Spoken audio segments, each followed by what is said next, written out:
Hey, it's Amy. Welcome back to my cave where the lighting is always dim because I like it that way. I've been sitting here staring at the camera for the past 5 minutes just because I can't figure out how I want to structure this video. I feel like I have to give you a bit of context and setup before I dive into this book because it won't make any sense otherwise. Today I am talking about Heavenly Official's Blessing by MXTX. I'm going to spell out her name below. I'm not going to bother to try to pronounce it because I actually don't really know how it's pronounced. I've never heard it pronounced out loud before. This is a pseudonym of a Chinese novelist. In fandom, we just know her as MXTX anyway, so it's okay. I'm going to refer to her as that from now on. This is a Chinese fantasy novel that I buddy read with my sister. Originally, I was going to go at a very modest pace of 4 chapters per day, and I had this goal in mind of finishing within 2 months because this book is incredibly long. It is 2,050 pages long. In its original format, I believe the author published it as 5 separate books because it was serialized online in China. Publishing over there works a bit differently, so most genre novels are published online, chapter by chapter, week after week, so readers will pay to access each chapter as they go along. This book doesn't have an official English translation, so I had 2 options if I wanted to read it. I could either read the official Vietnamese translation, or I could read a fan translation into English, and that is done by this very dedicated group of fans. With fan translations, it's hit or miss. Sometimes they are a bit hard to digest, even though I'm still grateful that they attempted it because it's a lot of hard work to translate things if you've ever attempted it before. But this translation I actually quite like. The group that does it includes all these helpful footnotes, especially if you're not familiar with Chinese culture or East Asian belief systems. The footnotes really help out. I wanted to read in Vietnamese but I started out just because it's easier to translate directly from Chinese into Vietnamese than it is to translate from Chinese into English. So there are some things that just cannot be 100% exactly translated if you are reading an English translation, no matter how good the translator is. You still have to localize the translation in a way so that it makes sense to a Western audience. Unfortunately, I don't read as fast in Vietnamese as I do in English because English is my primary language. So in the end, because my sister and I are very competitive and we're racing each other to the finish line, we both opted for the English version. There was a lot of nagging back and forth as we went on, you're reading too slowly, how do we buddy read, how do we discuss, if you are behind me by 10 chapters, yada yada yada. We kept going on like that. So I ended up finishing the book within the course of 5 days. I read pretty much every spare moment I had. By the end, I actually was ahead of my sister, far ahead enough of her that I could have slowed down my pace a little bit, but I just really wanted to know what was going to happen, so I ended up just staying up and speeding through all of it. And now I have no more book to read, and it's a bit sad, but they do have an anime adaptation, which only goes to, I think the 2nd arc of the story. It hasn't gotten very far. It's probably going to take a couple years for them to finish, but if you are interested in reading this book, and you are absolutely not familiar with Chinese fantasy in any shape or form, I would recommend watching the first episode of the anime because, they do change some things up just because Chinese censorship is so strict that they're not allowed to have explicit content in, like this book. Any adaptation of a Chinese novel done in China has to be strictly edited so that characters cannot be morally gray. They have to be either black or white. You can only have protagonists who are clearly good. If you have a morally gray protagonist, you have to change his personality or change the story somehow to pass the censorship guidelines. And it's the same when it comes to things like LGBT relationships, which is the core of this story, actually. The main character of this novel is a man, and his love interest is also a man, which it actually does not pass Chinese censorship rules. So you can kind of see in some parts where they get a bit creative with it. I don't know how this adaptation is going to go, just because, like I said, you cannot show this on LGBT relationships on screen. Sometimes they get extremely clever with how they do it. Sometimes they don't quite succeed, and you end up with something that's basically not even that just shares the same name but has nothing in common with the original novel. Fingers crossed this works out well. So before we dive into any of this, this novel is what is considered a Xianxia novel. It's a genre of Chinese fantasy whose world building is based off of Taoism, Buddhism, Chinese mythological and folkloric beliefs. It's embedded in everything from the magic system to the martial arts that the characters practice, their cultural beliefs, how their religion works, the gods and all the realms that interact with the mortal realm. There are 3 main realms that commonly appear in these novels.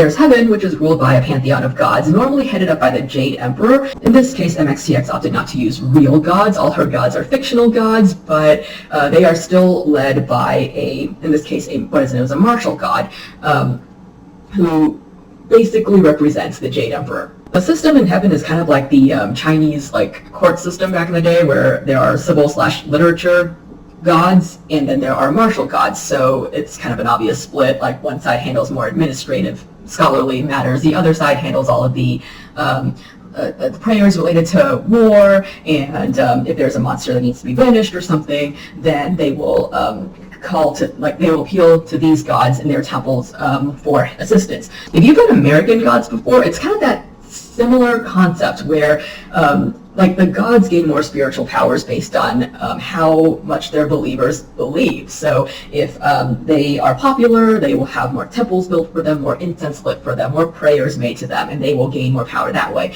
And the more prayers they successfully grant, the more popular they become.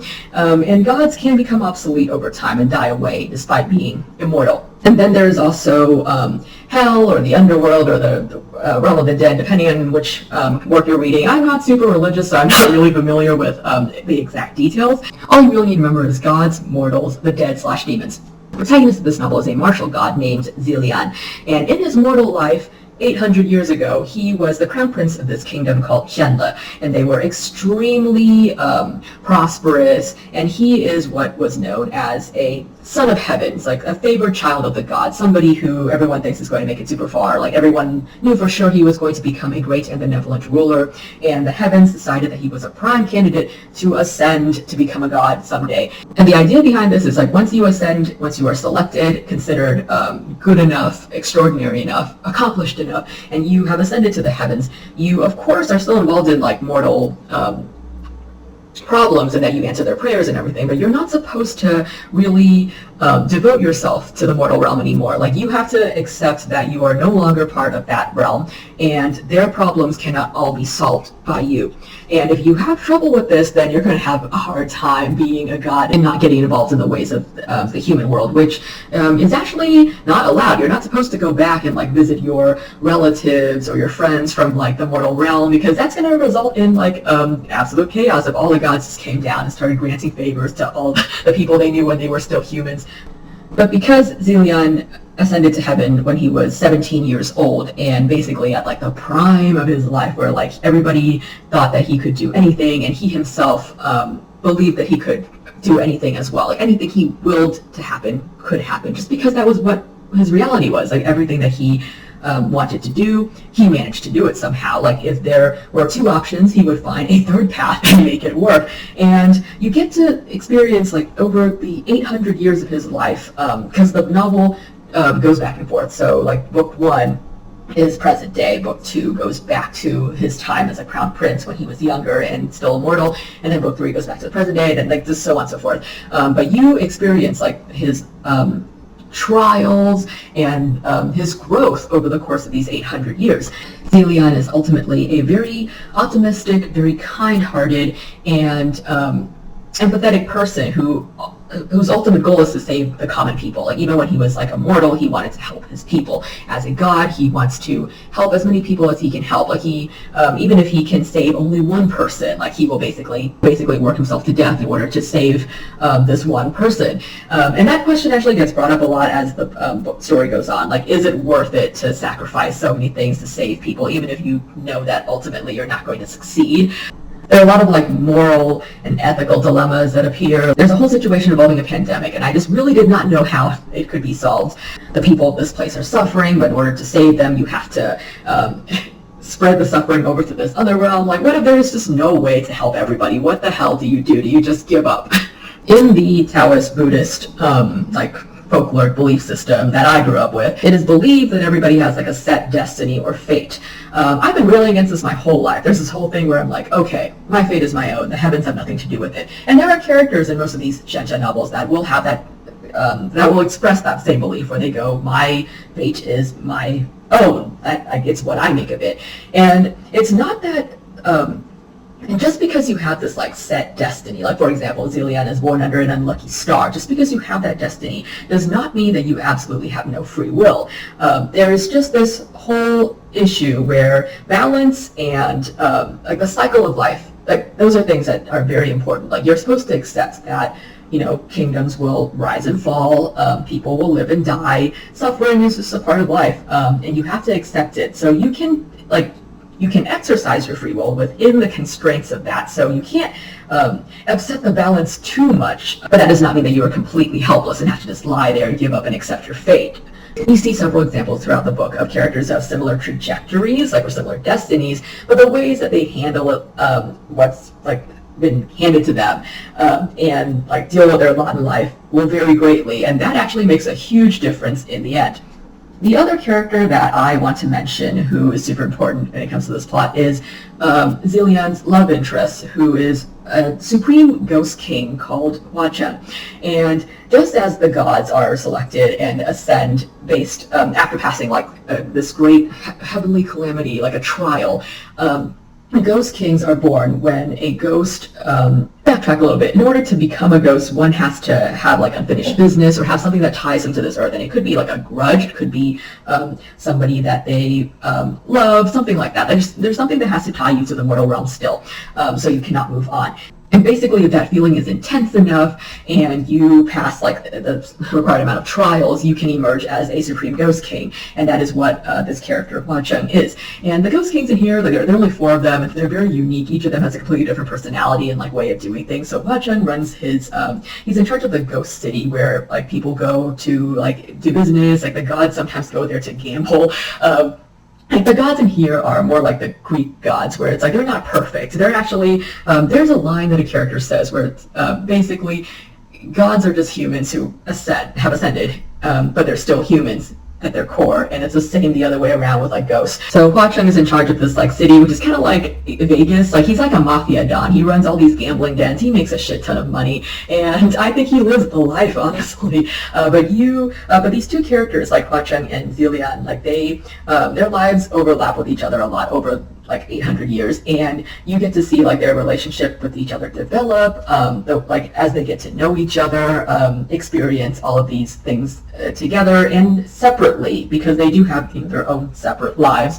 Like at the heart of this novel is their romance, and normally that would send me money for the hills because I hear like a story is based off, and whenever I hear a story revolves around a romance, I go, like I have no interest in that. But in this case, I made an exception because, like I said, like you are following the life of this character, and you get to see like what it's like to really live 800 years and experience life as both a mortal and as a god and as a ghost, whatever, and so on and so forth. And in my opinion, the love story is more beautiful than it would have been otherwise because of all this. Like they are devoted to each other despite having seen like each other at their worst, because in 800 years many things can happen and people do not stay the same. I know as a 20-year-old I was very different from how I am now as a 30-year-old, so as a 200-year-old I probably would be nothing like I would be as a 500-year-old. And you do see this character development, which I really appreciated, because sometimes when it comes to these Chinese fantasy novels, they tend to neglect that. It's like a character will live 10,000 years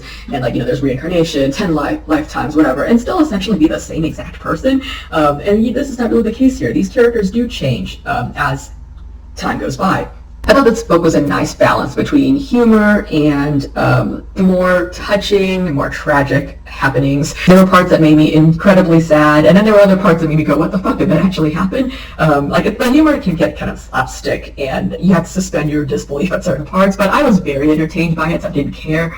I ultimately found it to be a very comforting and timely read for me because life hasn't been that easy lately. I've had several what I consider humbling experiences in life and in work, and just seeing these characters kind of overcome like these horrible things that happen to them in their lives made it easier for me to come to terms with like what I have to deal with. Like it's things don't really seem as big of a deal in retrospect. Shit happens, but what can you do? You can only move forward. I don't know if I succeeded at all in telling you what this book is about. Like I said, I feel like this book is very deeply rooted in these like cultural beliefs that I grew up with, but other people might not have. Maybe the characters' motivations and their like the decisions and actions that they make more sense to me just because I did have that cultural basis or religious basis, who knows. I'm going to go ahead and link to the translation that I read in the box below. I'm also going to link to the opening song of the anime so you can kind of get an idea of like what the visuals are like, and if you're interested you can go ahead and check it out.